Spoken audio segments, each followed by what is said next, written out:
Breaking headline just as we came on this evening, Congresswoman Marjorie Taylor Greene making good on her threat, forcing a vote to try to oust House Speaker Mike Johnson, surprising some of her Republican colleagues by doing it so suddenly late this afternoon. Well, that vote moments ago, the boos inside the chamber, and Rachel Scott always on the Hill.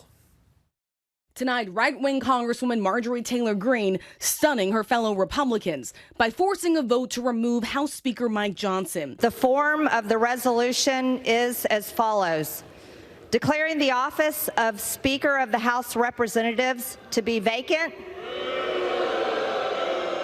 Greene had been threatening this move for weeks, angry that Johnson worked with Democrats to approve new funding for Ukraine. Speaker Johnson's tenure is defined by one self-serving characteristic.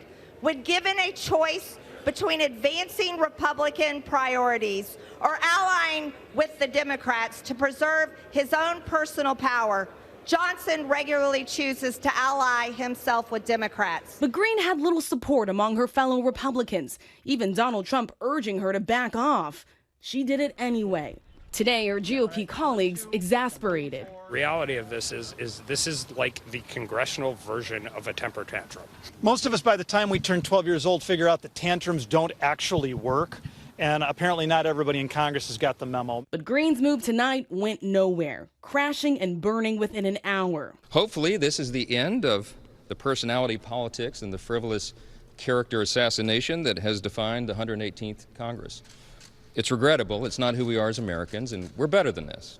An overwhelming number of Democrats stepping in to save Johnson, joining with the majority of House Republicans. The question tonight, will Democrats be willing to save him a second time should this happen again? So let's get right to Rachel Scott, live up on the Hill. Rachel, already one of the most chaotic Congresses in modern times, as you know. Another chapter here late today. As you point out, the Democrats joining many Republicans in saving Mike Johnson. But of course, the question, will they keep doing this? Yes, and David, Republicans have a razor-thin majority in the House. House Speaker Mike Johnson could only afford to lose a single Republican. 11 voted against him. So it really was Democrats that had to step in and save his job. The Democratic leader Hakeem Jeffries says he wanted to prevent the House from plunging into chaos once again.